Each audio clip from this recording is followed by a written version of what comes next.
Ano nga ba ang K-12 program? Ito ay batas na nilagdaan ni Pangulong Aquino noong Mayo 15 taong 2013. Ito ay naglalayong mapataas ang kalidad ng edukasyon sa ating bansa. Magkakaroon na ng kindergarten at 12 taong basic education, 6 na taon sa elementary at 4 na taon sa high school, at ito ay nadagdagan ng 2 taon ng senior high school.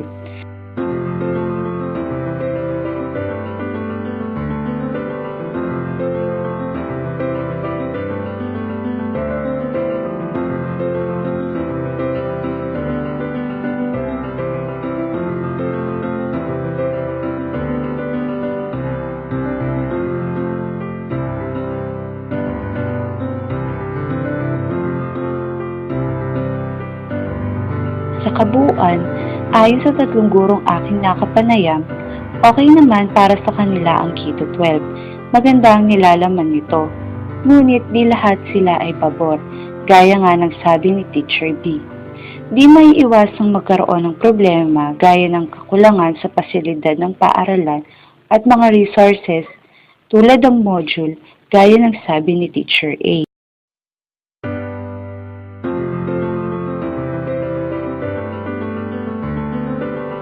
Ang Balukok High School ay tinatag noong 1976. Ito ay isa sa pinakamatandang eskwelahang pambarangay ng munisipalidad ng Apalit, Pampanga. Ang pangalan ng paaralan ay hango sa pangalan ng barangay na Balukok. Ito ay matatagpuan sa gitna ng 4 na sityo ng barangay. Ang pagpapatayo ng paaralan ay pinamunuan ni Ginoong Emiliano Ponce kasama ang dating PTA official na si Ginoong Justo Ortiz. Noon, ang paaralan ay parte ng elementarya, ngunit noong taong 2001, ito ay inilipat at kumuha na ng sariling lupa. Sa umpisa, mayroon lamang 4 na miyembro ng faculty ang paaralan. Nagbahay-bahay sila upang kumbinsihin ng mga magulang na sa paaralan ipasok ang kanilang anak.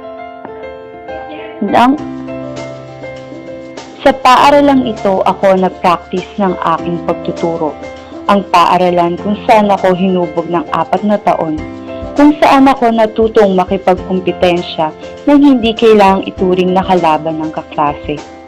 Dito ko halos naranasan ang lahat. Dito nabuo ang pagkakaibigan, at higit sa lahat, dito ako hinubog at nagsimulang mangarap. Nang muli kong balikan ang paaralan kung saan ako nagtapos, tuwa ang aking naramdaman. Madami mang pagbabago ang naganap, ito pa rin ang paaralan kung saan ako nagtapos ng sekundar. Ang aking mga dating guro ay nakasama ko at itinuring akong isa sa kanila. Isang masayang pangyayaring kailan lang ako ang nakaupo sa upuan, nakikinig sa aking guro. Ngayon, ako na ang nakatayo sa harapan at nagbabahagi ng aking kaalaman. Dito ko naranasan kung gaano kahirap ang maging guro. Ngunit sa isang banda, masaya at masarap ang pakiramdam na mapalapit ka sa estudyante at pagkatiwalaan ka nila.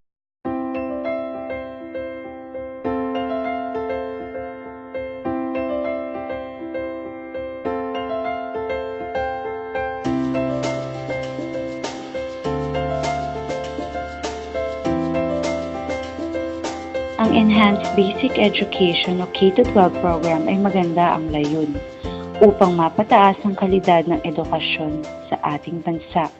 Ngunit sadyang mahaba pa ang lalakbayin ng batas na ito para maging ganap ang tagumpay. Kailangan pagtuunan ng pansin at paglaanan ng budget ng ating gobyerno. Ang tanong, handa na ba ang ating bansa para sa pagbabagong ito?